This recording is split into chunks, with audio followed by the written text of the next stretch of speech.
Muy buenas noches desde el canal de Esoterismo Práctico. Vamos a empezar una nueva conferencia de hermetismo. ¿Qué otro tema vamos a poder tocar? O de esoterismo, de ocultismo, aquello como se quiera denominar. Título de la conferencia me ha hecho pensar y reflexionar. El nacimiento de nuevos yoes, o el nacimiento o la creación de nuevos egos. Aquello como se quiera denominar. El móvil. Nacimiento de agregados ecológicos, de efectos ecológicos, como se quiera decir. Digo el nacimiento de nuevos, porque en esta conferencia no hablamos del nacimiento del yo, que esa sería otra conferencia también, yo pienso que es muy interesante. Pero el nacimiento de nuevos yoes. ¿Cómo se crean nuevos yoes? Y aquí ya se vuelve a abrir una vez más, como siempre, un abanico de posibilidades que existen para crear nuevos agregados psicológicos. De este abanico yo he escogido uno, que no significa que lo que explique a todo el mundo le vaya a hacer crecer un nuevo yo, pero tampoco todo lo opuesto, sino que yo pienso y creo, por lo que he ido viendo, es que puede ser una posibilidad hoy en día con muchas probabilidades de que se puedan crear nuevos yoes por esto que voy a explicar. El nacimiento de nuevos agregados psicológicos. También hemos de decir que los agregados psicológicos, para que nazcan nuevos, ha de haber viejos, permíteme la expresión, de viejos antecesores a los que son los nuevos. Bien. El yo de la psicología, el ego. Cuando trabajamos con el agregado psicológico, habitualmente trabajamos con el pensamiento, el sentimiento, la emoción, el tiempo, sucesos, o sea, nuestra parte psíquica. Pero el ego, tal como es y tal como se manifiesta en nosotros, en los seres humanos, no solamente es por el componente psíquico que tenemos, nuestras características, sino que también se manifiesta de esta manera porque tenemos un cuerpo que pertenece al mundo mamífero. Somos animales mamíferos. Los animales mamíferos tienen una serie de características, unos de una forma, pero casi todos los mamíferos tenemos una serie de particularidades o de características de carácter. Por ejemplo, habitualmente nos gusta vivir agrupados. Nos gusta explicar nuestros sucesos. Nos gusta que los demás nos expliquen sus sucesos. Nos gusta estar en compañía. Nos gusta tener nuestro lugar propio, pero también nos gusta un lugar colectivo. Y cuando estamos solos, buscamos a unas personas. Nos encontramos más seguros acompañados que solos. Y siempre, sean o no nuestras crías, defendemos de una forma instintiva a los más pequeños. Esto es lo que debería ser un mamífero. Luego, sé que estas normas no se cumplen en todas, pero la mayoría de mamíferos se comportan de esta manera.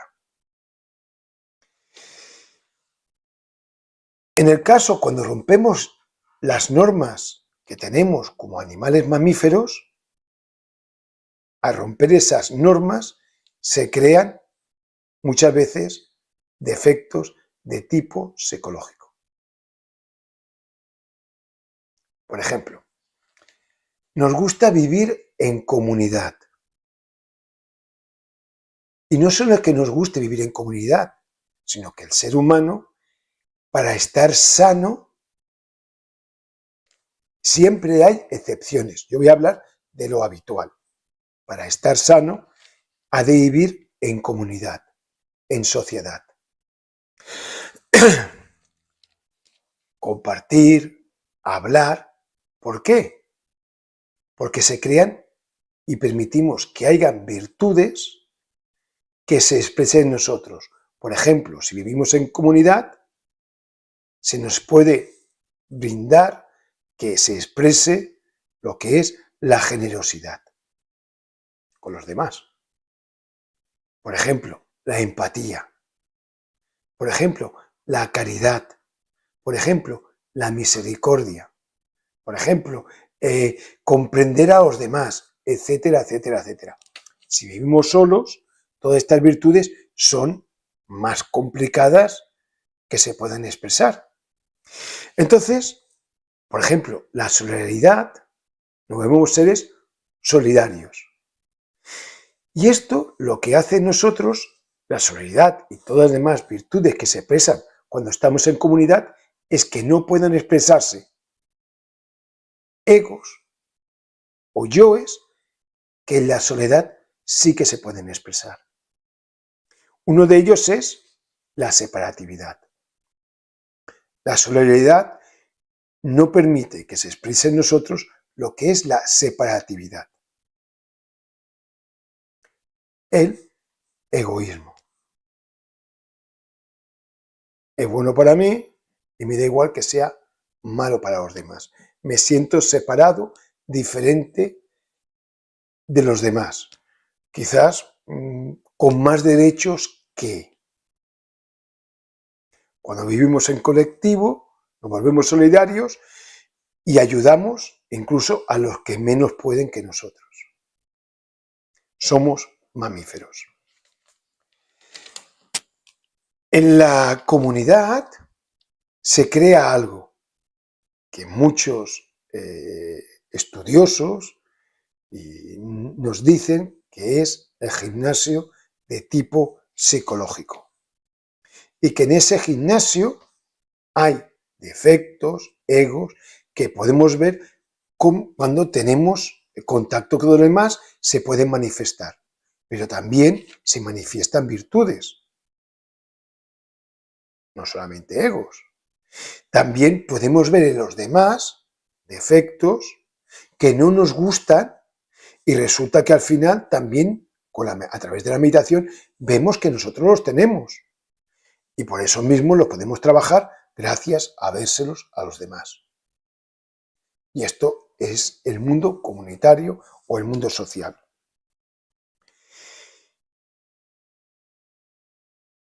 Cuando no hay este gimnasio psicológico, que en sí, vuelvo a decir, se pueden ver egos que uno tiene, existe lo que es la separatividad. Nos separamos del resto.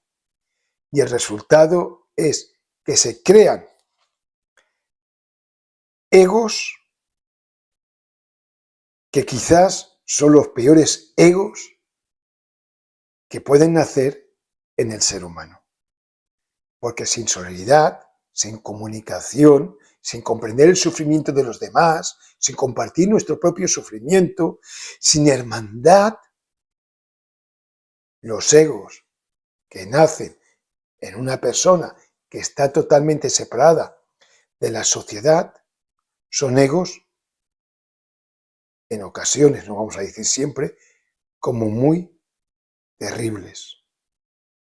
Porque en esa separatividad no hay empatía,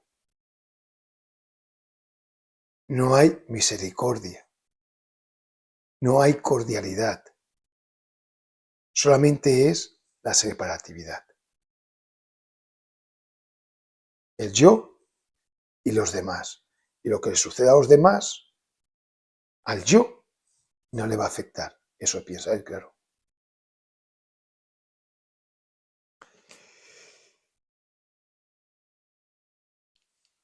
En solidaridad y en comunidad existe lo que es la lucha del interés propio contra el interés común. Entonces, en ese interés propio, que es el yo, en esta ocasión vamos a verlo así, hay una contraposición, que es la esencia, que habla del bien común. Y en esa lucha puedes ver en libros o hablar con personas que hablan del bien común, que sacrificando el propio bien propio, haciendo que sea bien común para todos, al hacerlo todos, todo es mejor y todo mejora. Y que cada individuo de una sociedad solamente piensa en su bien común, esa sociedad al final es destruida. Y antes de ser destruida, se crean los peores agregados psicológicos de la historia de la humanidad. Uno solamente tiene que leer la historia y ver todo aquello que es lo más terrorífico que ha hecho la humanidad, de qué egos han salido. Y si esas personas que crearon esos egos o que hicieron esas fechorías vivían en comunidad, que algunas quizás sí, pero la mayoría se sentían esa separatividad, o bien de una sociedad que ellos crearon, o bien de ellos mismos como seres.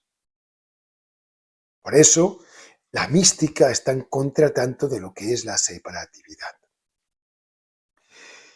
Todo lo que aísla del ser humano, o todo lo que nos aísla, nos deshumaniza.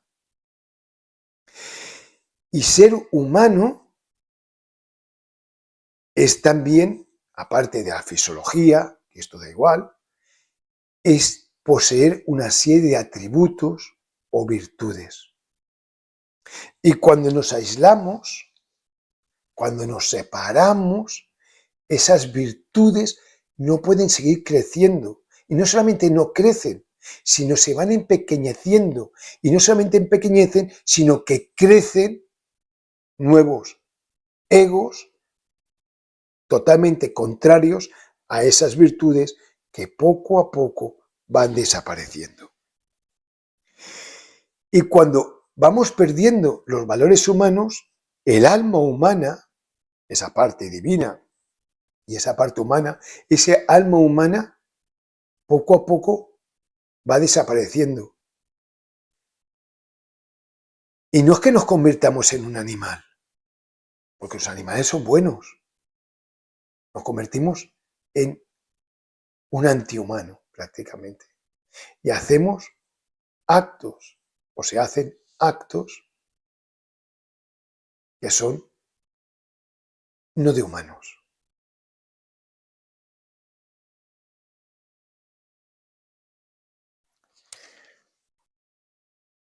En hermetismo, contra la separatividad, que vendría a ser la solidaridad, pero también nos enseña que contra esa separatividad existe lo que es la individualidad. Y que la individualidad es sagrada. Somos individuos que vivimos en una comunidad o en una sociedad. Y como una de las máximas expresiones de la individualidad es la meditación. Y la meditación, supongamos, puede ser un acto retirado y solo, porque también se puede hacer meditaciones colectivas, pero cuando uno hace una meditación solo, no es que esté separado, no, es que está individualizado. Porque aquella meditación, aunque aquella persona está en una habitación y sola, y parece que esté sola consigo misma, no es cierto. Es cuando más conectado está a la conciencia universal. Es cuando más conectado está aquello que está meditando, aquella experiencia, aquel suceso, de pronto otros seres humanos que han meditado también en aquel suceso, la experiencia de ellos le llega a la persona que está meditando de una forma individual y quizás sola en una habitación. Porque la conciencia, cuando se medita, se activa la conciencia, es de tipo justamente universal. Y el conocimiento que puede llegarle a esa persona que está meditando es conocimiento universal. Que le puede llegar a esa persona que está meditando, a ese individuo, le podríamos decir, que está meditando, y a otra persona en otro lugar tener la misma experiencia que esa persona, porque están compartiendo la conciencia universal. Individualidad y separatividad. Por eso la individualidad es sagrada y también la separatividad, como contraposición, es egoica. Y pienso que tendríamos que reflexionar en nuestra vida sobre lo que acabamos de decir. Porque cuando ese gran maestro dijo que para eliminar según qué agregados psicológicos nos hace falta un gimnasio psicológico, estoy seguro que se refería a la primera parte de que con otras personas salen egos nuestros y los podemos observar, pero de otra parte es que separado salen unos egos que para eliminarlos tienes que volver de nuevo a la sociedad y comprender que esta humanidad es una gran hermandad. Muchas gracias por vuestra atención y nos vemos en otra conferencia. Adiós.